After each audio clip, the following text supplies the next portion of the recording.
우리 함께 주님 찬양하겠습니다. 찬송가 502장으로 주님께 찬양합니다.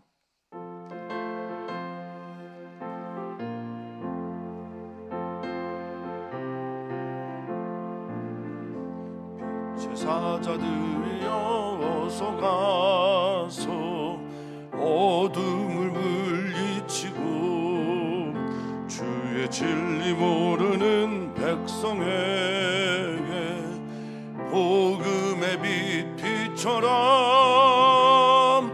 빛의 사자들이여 복음의 빛 빛처럼 죄로 얻은 밤 밝게 빛처럼 빛의 사자들이여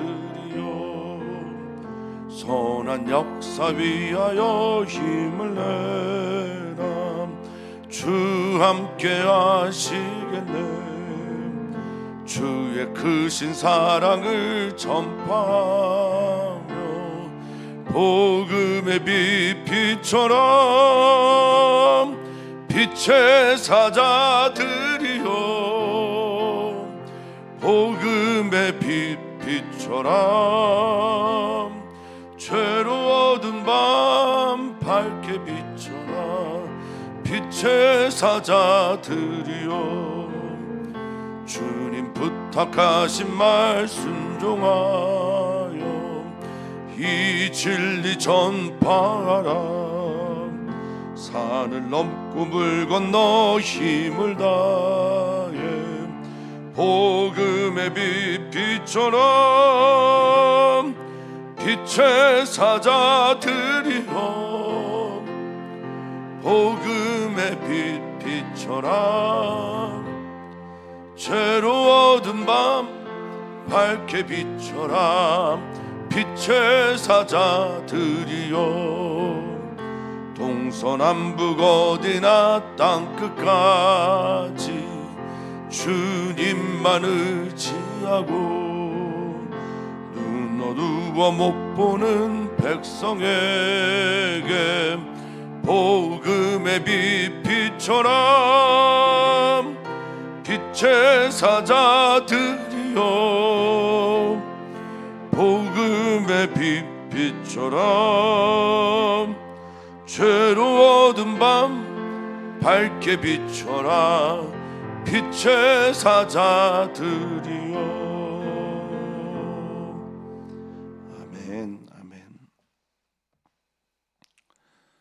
일어나 빛을 발하라 라고 주님께서 우리에게 명하셨고 너희는 세상의 빛이다 라고 선언하고 계십니다. 우리는 빛을 스스로 낼 수 있는 발광체들은 될 수가 없습니다. 주님의 빛이 우리 안에 있어 그 빛을 반사해내는 반사체들일 겁니다. 주님의 빛이 우리 안에 있어야 우리가 빛을 발할 수 있습니다.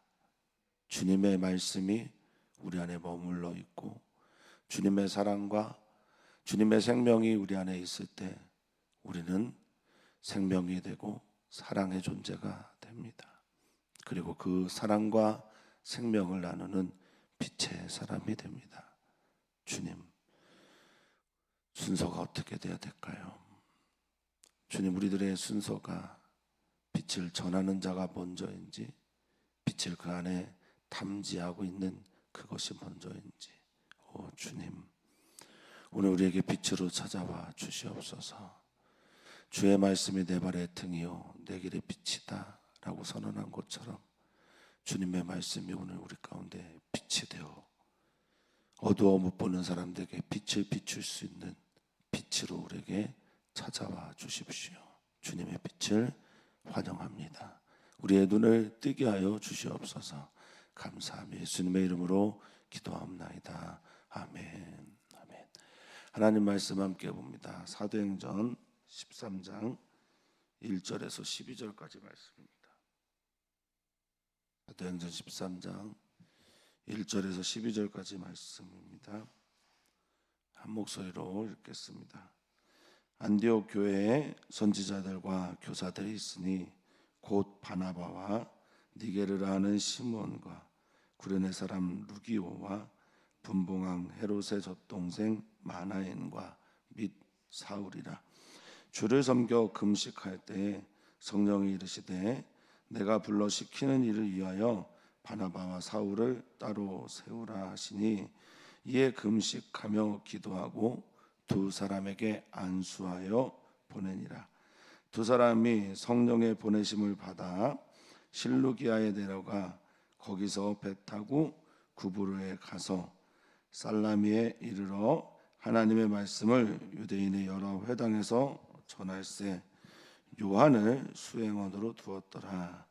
온 섬 가운데로 지나서 바보에 이르러 바 예수라 하는 유대인 거짓 선지자인 마술사를 만나니 그가 총독 서기오 바울과 함께 있으니 서기오 바울은 지혜 있는 사람이라 바나바와 사울을 불러 하나님의 말씀을 듣고자 하더라. 이 마술사 엘루마는 이 이름을 번역하면 마술사라. 그들을 대적하여 총독으로 믿지 못하게 힘쓰니 바울이라고 하는 사울이 성령이 충만하여 그를 주목하고 이르되 모든 거짓과 악행이 가득한 자요 마귀의 자식이요 모든 의의 원수요 주의 바른 길을 굽게 하기를 그치지 아니하겠느냐. 보라 이제 주의 손이 뇌 위에 있으니 내가 맹인이 되어 얼마 동안 해를 보지 못하리라 하니 즉시 안개와 어둠이 그를 덮어 인도할 사람을 두루 구하는지라.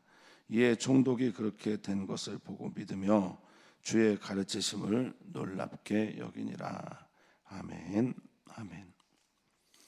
오늘 이제 본문의 시작이 안디옥 교회에 대한 소개와 함께 안디옥 교회의 그 소개한 동시에 하는 사역을 우리에게 들려주는데 하나님 나라의 확장을 위해서 선교사를 세우는 게 오늘 그들의 첫 번째 사역이었습니다. 그리스도인으로 불렸던 그들이 어떤 이들에게는 조롱이지만 어떤 이들에게는 영광의 이름 그리스도인으로 불렸던 그들이 그리스도인으로 모여 교회가 되었고 교회가 했던 첫 번째 일이 주 성령께서 말씀하신 대로 순종하는 그래서 선교사를 파송하는 것이 오늘의 일입니다.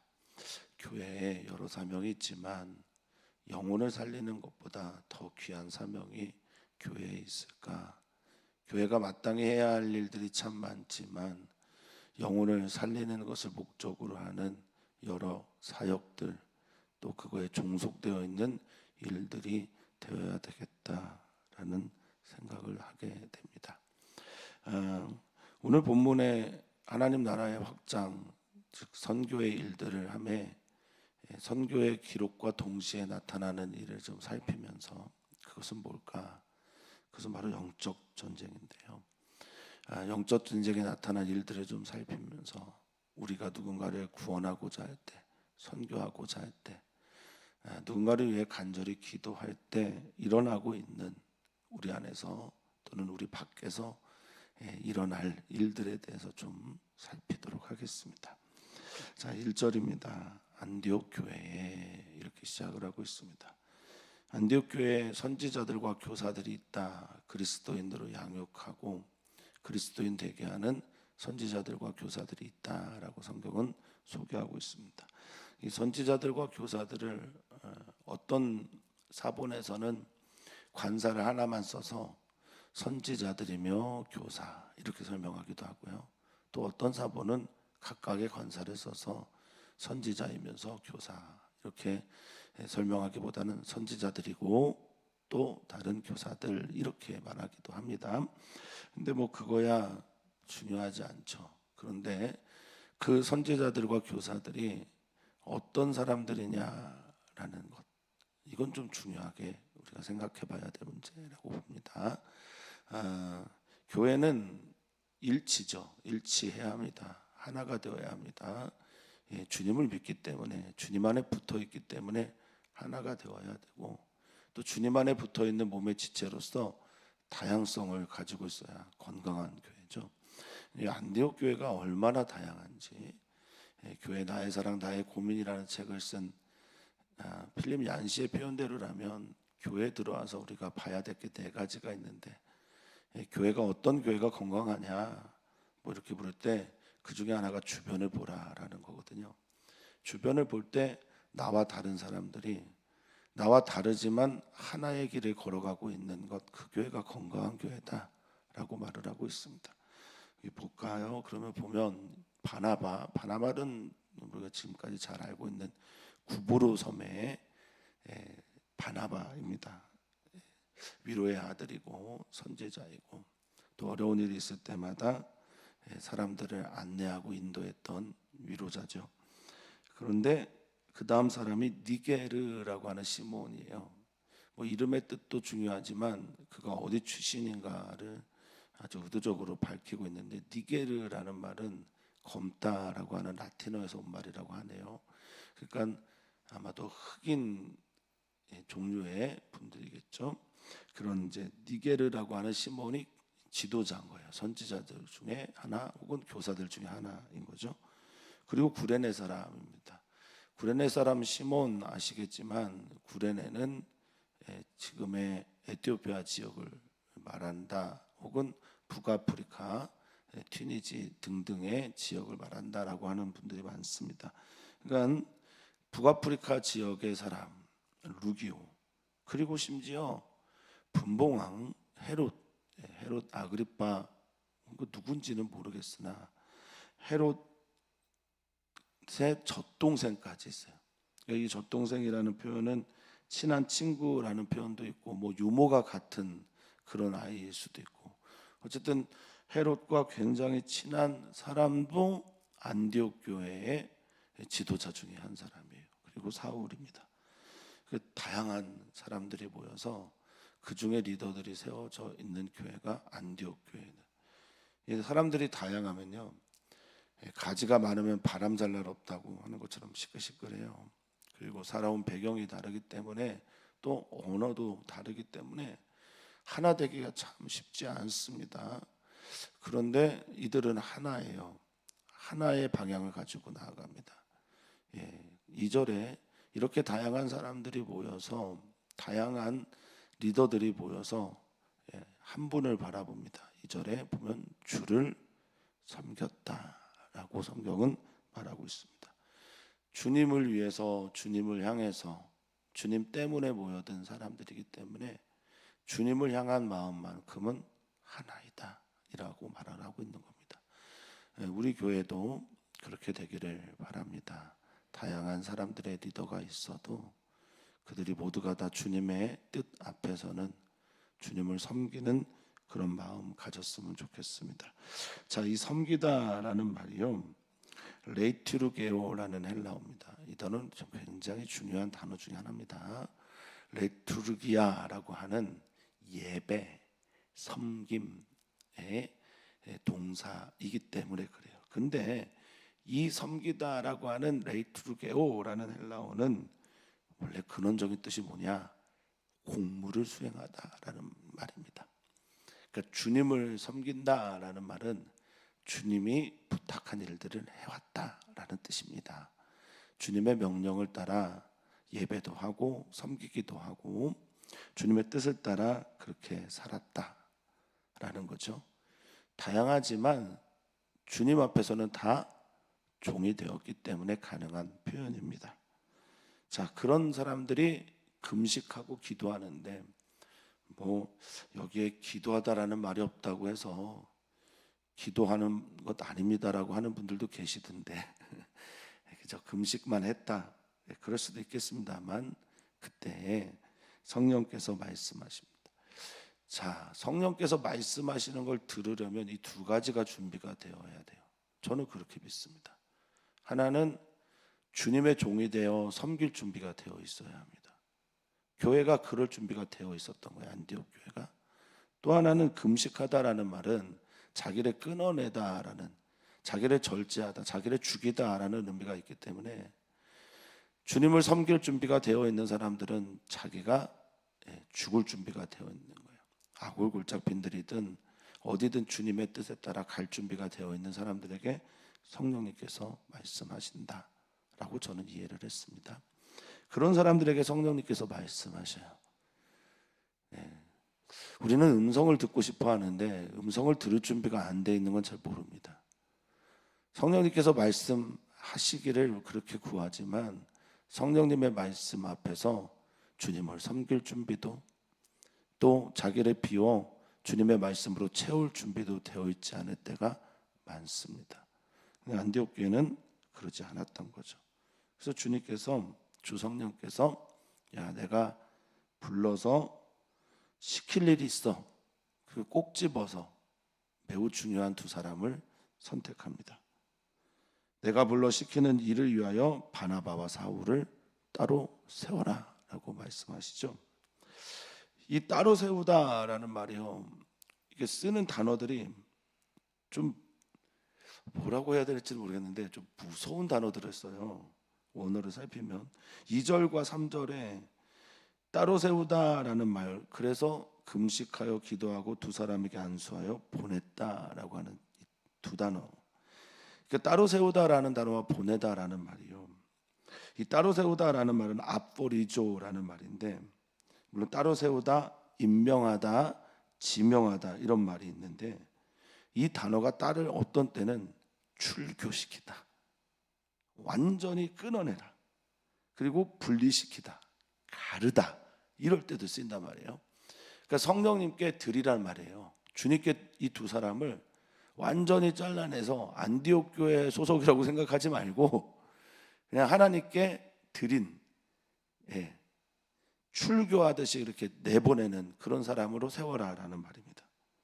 그래서 교회가 금식하고 기도하면서 두 사람에게 안수를 하고 보내버립니다. 근데 이 보내다라는 단어도 제가 좀 살피고 싶은 게 아폴리오라는 말인데, 이 보내다라는 말이 아폴리오로 쓰여진 게 좀 의아했어요. 물론 보내다라는 뜻도 있는데 가장 많이 쓰이는 뜻 중에 하나가 용서하다, 놓아주다, 해방할 때 쓰는 거예요. 해방시키다. 그리고 좀 나쁜 뜻으로 쓸 때는 이혼하다 이런 거거든요. 그럼 보내다라는 의미가 우리 교회 사람이지 아니야. 주님의 사람이에요. 주님이 이제 마음껏 쓰실 수 있도록 가장 중요하다고 저는 생각해요. 안디옥에서 굉장히 중요한 역할을 했던 두 사람을 따로 세워서 내보내는 거예요. 완전히 주님께 드린 거예요. 저는 교회가 저는 그래야 된다고 믿는데요.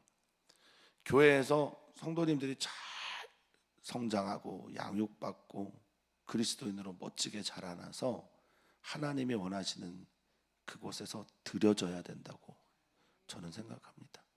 그러니까 우리가 아이들을, 다음 세대 아이들을 잘 성장시켜서 하나님 나라를 위해 드려져야 된다고 저는 믿습니다. 물론 교회 안에도 중요한 일들이 많고 중요하게 사역해야 될 일들이 많지만, 하나님이 원하신다면, 주님이 원하신다면 교회를 위해 존재하는 교회가 아니라 주님을 위해 존재하는 곳이 교회다. 다시 한번 마음에 새겼으면 좋겠습니다. 자, 그래서 두 사람이 성령의 보내심을 받아 이제 실루기아, 사도행전을 우리가 많이 묵상하는데 누가는 굉장히 친절해요, 대체로. 그런데 때로는 또 친절하지 않을 때도 있습니다. 근데 좀 자세하게 설명하는 편입니다. 실루기아는 안디옥에서 가장 가까운 항구고요. 거기서 배를 타고 어디에 갔다라고 말하냐면 구보로입니다. 구보로는 큰 섬이면서 동시에 그때 당시의 문화의 중심지이기도 하고요. 무엇보다 바나바의 고향이기도 합니다. 그래서 거기에 갔다라고 말하는데, 거기에 도달해서 살라미라고 하는 큰 도시에서 하나님 말씀을 전하는데, 어디에서 전했다고 성경은 말하고 있어요? 아직 유대인의 여러 회당에서 전합니다. 아직은 유대인의 회당에서 전하고 있어요. 그러니까 복음을 전하기 쉬운 장소를 택했고 필요한 곳에 복음을 전하죠. 로마서 1장 16절이 이렇게 시작이 되죠. 내가 복음을 부끄러워하지 아니하노니 이 복음은 모든 구원을 얻는 사람들에게 하나님의 능력이 된다. 모든 믿는 자에게 구원을 주시는 하나님의 능력이 됩니다. 그 다음이 뭐죠? 먼저는 유대인에게요. 그 다음이 이제 헬라인이라고 말하는 것처럼 먼저는 이제 유대인에게 가서 회당에서 복음을 전합니다. 데려온 마가, 요한, 마가라고 표현하지 않고 요한이라고 표현한 것은 지금까지는 유대인들을 위한 사역을 하고 있기 때문에 요한이라고 표현한 것으로 보여요. 그가 이제 수행원처럼, 이 수행원이 뭐 조수도 있고 또 뭐 어떤 일을 맡은 자란 뜻도 있고요. 다양한 뜻을 가지고 있는 그런 역할들을 했다라고 말하고 있습니다. 자, 이제 에피소드가 시작이 되는데, 이제 첫 번째 이야기는 교회가 성령님의 뜻을 따라 선교사를 파송한 이야기고, 두 번째는 복음을 전하다가 일어난 일, 구부로 섬에서 일어난 일을 소개를 하고 있습니다. 이 두 번째 일이 선교하는 사람들이 경험하는, 복음을 전하는 사람들이 경험하는 영적 전쟁이라고 할 수 있겠습니다. 자, 바보라는 곳에 도달했다고 해요. 바보는 우리가 알고 있는 그 바보 아니고요. 입구, 문, 그러니까 구부로 섬의 입구 역할을 하는 그곳에 도달했는데 이름이 바예수예요. 바예수, 예수의 아들 이런 말인데요. 뭐 예수님의 아들이라는 표현보다는 아마도 여호수아의 아들 같은 뜻이니까 예슈아, 구원자의 아들, 뭐 이런 뜻일 거로 보는 경우가 더 많습니다. 그러니까 바예수라고 하는 거짓 선지자가 거기서 복음을 전하지 못하게 하는 사건을 봅니다. 서교 바울이라고 하는 그 지역에 총독이 있는데 그 사람은 지혜로워서 바울과 바나바의 말씀을 듣고 싶어요. 하나님 말씀을 듣고 싶어 합니다. 그런데 방해꾼이 있어요. 이 지혜롭다라고 하는 게 성경적인 지혜의 말은 아닙니다. 여기서 말하는 이 지혜는 뭐 시네테스라고 하는 말인데 그냥 총명하다, 이해를 잘한다, 똑똑하다 뭐 이런 뜻입니다. 그러니까 업무를 잘하는 사람 이런 정도 의미입니다. 어쨌든 지금은 이 서교 바울이 하나님의 지혜로 지혜로운 사람이 아니라 그냥 세상적인 지혜로 볼 때 현명하고 이해력이 있고 깨달음이 남들과 좀 다른 사람 정도로 보시면 되겠습니다. 그런데 이 사람이 하나님 말씀 듣고 싶어 하는 거예요. 자, 총독이면서 지혜로우면서 영향력 있는 사람이죠. 우리가 누군가에게 복음을 전하고자 하면 반드시 안티하는 사람이 있어요. 안티하는 존재가 있고 안티하는 악의 영들이 있습니다. 우리는 이것을 무시할 수가 없어요. 살면서 영적 전쟁이 없을 수 없습니다. 특히 예수님의 뜻으로 살아가려고 한다면 더욱 그것을 경험하게 되지요. 자, 이 영적 전쟁의 핵심, 그 영적 전쟁은 어떤 싸움이냐라고 할 때 저는 마음의 싸움이고, 마음에서 무엇이 일어나기 때문에 마음의 싸움이냐라고 하면 마음에서 믿음이 일어나기 때문에 영적 전쟁은 결국 믿음의 싸움이라는 거죠. 8절은 이렇게 말합니다. 이 마술사가 엘루마인데, 엘루마가 마술사라는 뜻이에요. 그러니까 마술사, 이름이 마술사예요. 그 정도로 마술에 침취해 있고 취해 있고, 그 마술 때문에 서교 바울, 이 바울이라는 사람이 예수님을 믿어야 되는데 뭐 하고 있다고 합니까? 8절에 그들을 대적하여 반대길에 서서 총독으로 믿지 못하게 애쓴다라고 말하고 있습니다. 이게 바로 영적 싸움의 핵심적인 부분입니다. 믿음의 싸움입니다. 믿느냐 믿지 않느냐. 근데 믿어야 되는데 믿을 수 없게 하는 겁니다. 그래서 이 못하게라는 단어가 디아스트레포라는 헬라어입니다. 그게 뭘 하는 거냐? 믿지 못하도록 뭐 하냐? 구부러뜨립니다. 믿으면 그것을 있는 그대로 받아들이게 되는데 그거를 자꾸 구부려요. 꺾어버려요. 휘게 합니다. 그리고 믿는 그것을 받아들이지 못하도록 자꾸 이 디아스트레포라는 단어가 왜곡시킵니다. 왜곡시키는 거예요. 그리고 이 디아스트레포라는 단어가 잘못 인도하게 하는 겁니다. 다른 길로 자꾸 가게 하는 거예요. 복음을 전해야 되는데, 복음을 그 사람에게 전달해야 되는데, 이 마술사가 자꾸 하나님의 말씀을 왜곡시키고 굽으려게 하고 잘못 인도하게 하고 돌아서게 한단 말입니다. 이게 영적 싸움입니다. 믿음의 싸움인데, 믿으려고 하면 자꾸 다른 것들을 생각나게 하는 거예요. 영적 싸움에서 우리 사랑하는 성도님들이 승리하시기를 축복합니다. 이거는 누군가에게 복음을 전할 때만이 아니라 우리도 그래요. 우리 안에서도 이 싸움이 얼마나 치열한지 모릅니다. 믿어야 하는데 바르게 믿지 못하게 한단 말입니다. 믿어야 하는데 자꾸 이 믿음을 왜곡시켜요. 하나님이 날 사랑하십니다. 아멘 되어야 하는데, 야, 나 같은 놈을 누가 하나님이 무슨 사랑이야, 이렇게 내 마음을 자꾸 뒤집어 놓고 바꿔 놓습니다. 이겨야 합니다. 성경은 이렇게 말하고 있습니다. 9절에 바울이라고 하는 사람이 성령이 충만하여, 그러니까 이 영적 싸움에 이기는 건 성령님의 충만함으로. 이 플레토라고 하는 단어를 제가 계속해서 사도행전에서 소개를 하는데, 충만하다, 채워지다 라는 이 단어 플레토는 성령으로 충만하여 채워져서 영향받고 지배받는 거라고 말씀드렸어요. 우리의 마음이 성령님으로 가득 채워졌다라는 말은 주님의 성령으로 다스림받고 영향받는다는 거예요. 성령이 충만해서 그를 향해 말합니다. 주목하면서 말합니다. 10절 뭐라고 말합니까? 거짓과 악행이 가득한 자요 라고 말합니다. 성령님이 충만한 사람은 거짓과 악독이 가득한, 악행이 가득한 자의 반대의 사람이겠죠. 속이는 자, 거짓을 행하는 자, 교활하게 계속 사람들을 넘어뜨리려고 하는 자들, 이게 지금 박수 엘루마예요. 이게 바로 마술사입니다.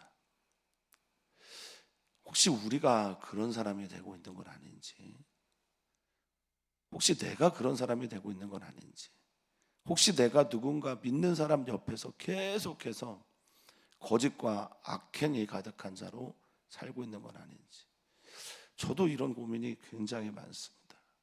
어제 우간다의 정동준 선교사님 메시지 은혜롭게 잘 전해주셨는데, 첫 번째 기도 제목이 뭐라고 했습니까? 정직한 선교사라고 말을 했어요. 거짓의 아비가 누군지 아시죠? 그게 마귀 사탄입니다. 하나님을 믿는 사람은 복음 앞에서 정직할 수밖에 없거든요. 그런데 이 정직이 자꾸 깨질 때가 있어요. 이 정직이 깨질 때 정직하게 복음을 전하고 강하게 전하고 싶은데 누군가 상처받을까 봐, 누군가가 아플까 봐, 그래서 저는 이 말의 선명함을 점점 잃어가고 있는지도 모르겠습니다. 어쨌든 우리도 그럴 때가 많습니다. 하나님의 말씀을 곧게 전하지 않고 거짓과 악행으로, 속임으로, 적당한 말로 이 말들을 넘어갈 때가 많습니다. 그런 사람들, 마귀의 자식인 이 박수 엘루마는 의의 원수다라고 말을 하는데, 의라고 하는 하나님의 뜻과 하나님의 길과 하나님과 깊은 관계에서 원수가 된다라고 하는 이 원수, 에크드로스라고 하는 헬라어는 적개심 있는, 미워하는, 적의를 가지고 있는 이런 뜻이에요. 그러니까 하나님과의 관계 반대길에 서 있는 자가 너다라고 말하고 있는 겁니다. 주의 바른 길, 옳은 길, 주님이 너에게 주시는 이 서기오 바울에게 전해야 될 이 복음의 메시지를 계속 굽게 하는 자, 굽게 하는 것을 너는 언제 멈추겠냐라고 강하게 질책을 합니다. 말에 힘이 있어요. 그리고 이어서 말합니다. 주님이 너의 눈을 벌게 할 것이다. 주의 손이 너 위에 있으니까 너는 시각장애인이 될 거야. 너는 얼마 동안 보지 못할 거야 라고 선언합니다. 이 시각장애인의 경험은 우리 사도 바울이 제대로 경험하지 않았습니까? 3일 동안 식음을 전폐하고 눈이 먼 채 하나님에 대해서 깊이 묵상했던. 그래서 이런 저주의 말이 그저 저주만일까라는 생각을 하게 됩니다. 예수님이 서기관과 바리새인들에게 화 있을진저 외식하는 서기관과 바리새인들이여 너희 독사의 자식들아 말씀하신 그 저주의 말씀들이 그냥 저주만일까 이런 생각을 합니다. 사울의 이 말은 어쩌면 사랑은 아닐까. 저는 모든 종류의 주님의 말씀은 그것이 저주든 또 그것이 우리를 무섭게 하는 말이든 우리가 두려워할 만한 두렵고 떨 만한 그런 말씀들이라도 그 기저에 사랑이 있다고 믿습니다. 그래야 우리가 살아요. 진정한 변화는 무서움 때문이 아니라 그 무서움 안에 있는 사랑 때문에 변화가 된다고 믿습니다. 예수님의 이 말씀이 우리들에게 들려올 때 모든 예수님의 말씀, 하나님의 말씀이 그래 사랑이지라고 들려오면 우리는 변화가 됩니다. 그런데 그 무서운 말씀이 들려올 때 왜 하나님은 이렇게 무섭게 사람들을 혼내냐, 무섭게 말씀하시냐? 사랑 때문이라면 변화가 될 텐데 사랑을 느끼지 못하면 너 절대 그거 하지 마. 넌 절대 그렇게 하면 안 돼. 넌 그러면 시각장애인이 돼. 그러니까 너는 무서워서라도 그 죄를 짓지 마 라는 말씀이 그 안에 들어가 있다고 저는 믿습니다. 그러니까 그것을 사랑으로 받는 사람은 변할 겁니다. 이 얼마 동안 시각장애인이 되어서 박수엘로마는 눈을 뜨게 될 겁니다. 그런데 그것을 사랑으로 받아들이지 않고 변화되지 않고 회개하지 않는 사람들은 이것 때문에 무서워서라도 이런 행동을 하지 않을 겁니다. 그러니까 다시 정리하면 하나님의 복음을 복음되지 못하게 하는 모든 종류의 행동들은 박수엘로마가 하는 행동과 같다. 그것은 시각장애인이 되어도 마땅한 행동이다 라고 말씀하고 계신 겁니다. 그러자 하나님의 말씀이 임하자마자 즉시 안개와 어둠이 그를 덮어버립니다.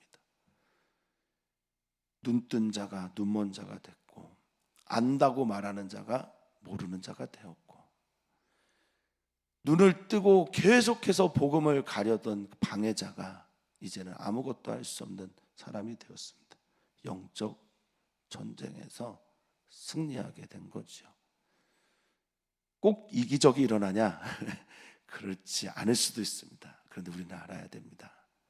영적 전쟁에서 이기려면 성령이 충만해야 합니다. 그리고 성령이 충만해서 믿음의 싸움에서 곧게 믿는 믿음의 길을 걸어가야 합니다. 그러니 우리는 영적 싸움 이기려면 두 가지를 기도해야죠. 성령님 충만하게 하옵소서. 또 하나는 우리에게 믿음을 주십시오. 믿음의 싸움이니까요. 자, 이 일이 일어나자 영적 싸움에서 건너가고 이기게 되자 어떤 일이 일어납니까? 12절 이에 총독이 그렇게 된 것을 보고 뭐 했대요? 믿었다라고 말합니다. 그러자 주의 가르치심이 비로소 힘있게 서기오 바울에게 전달이 되는 겁니다. 할렐루야. 믿음의 싸움입니다. 주님은 우리를 안디옥 교회 같이 쓰시기를 기뻐하십니다. 주님께 사람을 드릴 수 있는 교회가 되어야 합니다. 주님께 선교사를 파송을 하고 또 선교사적 삶을 우리들이 살아내도록 기도해야 합니다. 우리의 일터가 우리가 서 있는 모든 자리가 선교사들이 되어서 교회를 개척하고 예배하는 선교사적 삶을 사는 교회가 되어야 합니다. 그리고 이 선교사적 삶을 살아가면서 경험하는 영적 싸움에서 우리 사랑하는 모든 성도님들 성령 충만하시고 믿음으로 바르게 서서 이겨내시기를 주의 이름으로 축원하고 축복합니다. 그래서 성도님들이 계신 모든 곳에서 성도님들로 인해서 많은 사람들이 살아나는 정말 놀라운 역사가 있기를 주님의 이름으로 축원합니다. 오늘 기도합니다. 오늘 기도할 때 우리는 우리의 가정이 교회가 되도록 기도해야 합니다. 우리 가정에서 예배가 일어나게 하시고 내가 있는 모든 곳이 교회가 되는 역사가 있게 해 주십시오. 그렇게 기도하셨으면 좋겠습니다. 우리 교우들의 가정들, 그리고 선교사들의 가정, 모든 선교사들의 가정, 특별히 MK들 위해서 많이 기도해 주셨으면 좋겠습니다. MK를 섬기는 가장 좋은 방법은 이 청소년들이, 또 청년들이, 어린이들이 가서 같이 노는 거라고 어제 대화 중에, 개인적인 대화 중에 선교사들이 그러더라고요. 그렇습니다. MK를 섬기고 MK를 위해 기도하는 교회가 되었으면 좋겠습니다. 우리 어린이, 또 청소년, 청년 제자교회 여름 행사 위해서도 계속 기도 부탁드립니다. 하나님, 우리가 교회입니다. 예운교회가 주님께서 찾으시는 바로 그 교회가 되었으면 좋겠습니다. 머리 대신 주님의 뜻을 따라 언제나 섬기고 그분의 뜻에 순종할 수 있는 우리 교회가 되었으면 좋겠습니다. 먼저 그의 나라와 그 의를 구하면서 주님께서 기뻐하는 그 자리에 서 있는 교회가 되기를 간절히 소망하며 사랑 많으신 예수님의 이름으로 기도하옵나이다. 아멘.